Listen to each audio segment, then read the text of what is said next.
I'm so incredibly excited to have you here today because we're going on a seriously fascinating historical journey. We're going to dig into a specific, totally overlooked document that literally planted the seeds of the American government as we know it. I mean, we're talking about how one man's crazy vision to solve an immediate crisis ended up shaping the future of a whole nation. Let's get right into the Albany Plan of Union. I want you to just think about something for a second. What if the actual blueprint for America was drawn up decades before the Revolution? Like, usually we picture the birth of the US starting right around 1776, right? The Declaration of Independence, all that. But what if I told you the true foundations, the structural sketches of the whole shebang, were conceptualized and fiercely debated long before a single shot of the Revolutionary War was ever fired? Okay, let's dive into this. Section 1, the threat to the colonies and the growing tensions that necessitated a defense. So, to understand why anyone was sketching out government blueprints back then, we gotta look at what was actually happening on the ground. Jump back to 1747. Benjamin Franklin had already spotted how vulnerable the colonies were and proposed this Democratic Military Association. Basically, it was a lottery-funded militia where the guys actually elected their own officers instead of the elite just appointing them. And guess what? It was a massive hit. It taught Americans this vital lesson: they could actually look to themselves, not just London, when things got tough. But fast forward to 1753, and man, the stakes were suddenly life or death. Tensions on the frontier between Native Americans, Western settlers, and the French had completely boiled over. Earlier peace talks were basically a bust. Realizing full-scale war was pretty much inevitable, London stepped in and called an emergency conference in Albany, New York for June of 1754. Now, London had two super explicit, incredibly high-stakes goals for this June 1754 meetup. Number one, they desperately needed to nail down an alliance with the Iroquois Confederacy to lock down the frontier. And number two, they had to figure out a way to provide a unified colonial defense, because on their own, these fragmented colonies were sitting ducks. So this intense directive sets the absolute perfect stage for Franklin, who was selected as one of Pennsylvania's 4 commissioners, to just step right up and take some unprecedented action. Which brings us to Section 2, the Albany Plan of Union and Benjamin Franklin's vision. This is where history literally gets made. As Franklin was packing up and traveling north to Albany, he had this massive realization based on what he'd seen in past wars. The old way of doing things, totally dead. If the colonies were going to survive the coming bloodshed, they needed a dramatic, completely new system. So, while quite literally on the road, Franklin whips out his quill and drafts a revolutionary framework for unity. He wasn't just slapping a band-aid on an immediate war, he was engineering a wildly ahead-of-its-time solution for a massive structural problem. He was designing a unified colonial entity. So the crucial point here is how this whole thing was actually supposed to work. He called it the Albany Plan of Union. First off, it would establish a single unified colonial Congress. Second, it would pull in representatives from every single one of the colonies into that central body. And third, and honestly, this is the brilliant part, representation would be proportioned based on the population size and the wealth of each colony. It was just this highly logical, pragmatic, mathematical approach to sharing power. But, Franklin wasn't naive.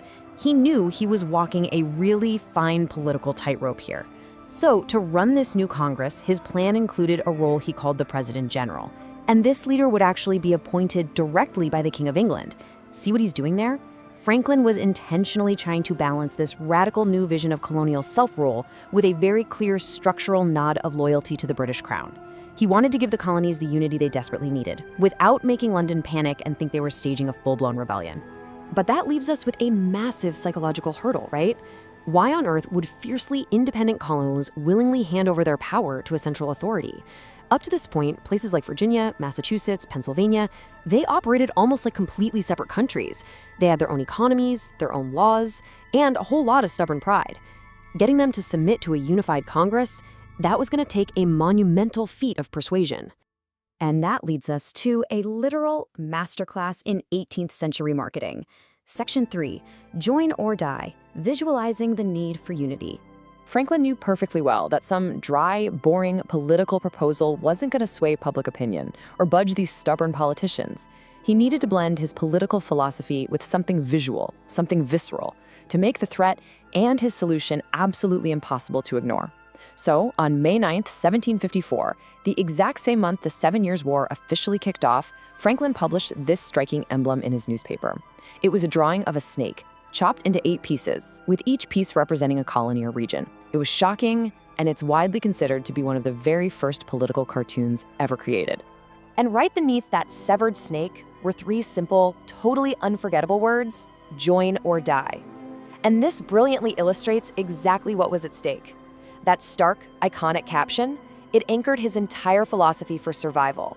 He was literally telling his readers and those politicians heading to Albany, look, if we stay fragmented, we're done for. Unity wasn't just some neat political idea to him. It was quite literally a matter of life and death. So the delegates get to Albany, and the battle lines are immediately drawn. On one side of the debate, you have Franklin's highly pragmatic vision, a shared shield, unified colonial defense, combined strength, and a logical way to actually fund and fight the impending war. But on the other side, you had the grim reality, colonial governments basically building walls and absolutely refusing to give up a single ounce of their independent power. They simply couldn't see past their own borders and their own short-term self-interests.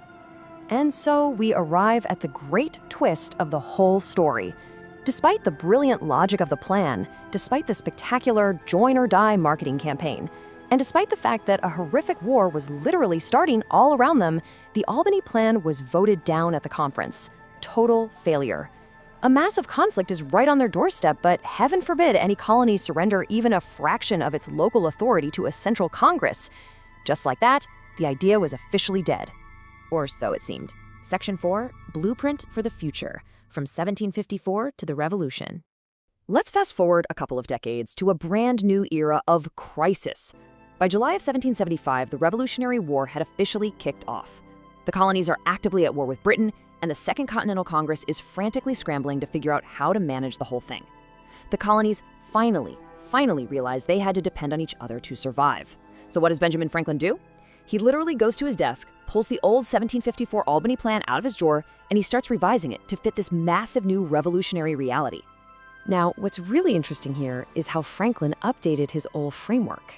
He presented Congress with a proposed system that heavily relied on a division of powers. He took his old concept of a central Congress and updated it to explicitly split authority between a central federal government and the individual states. He spelled out exactly how those powers would be divided.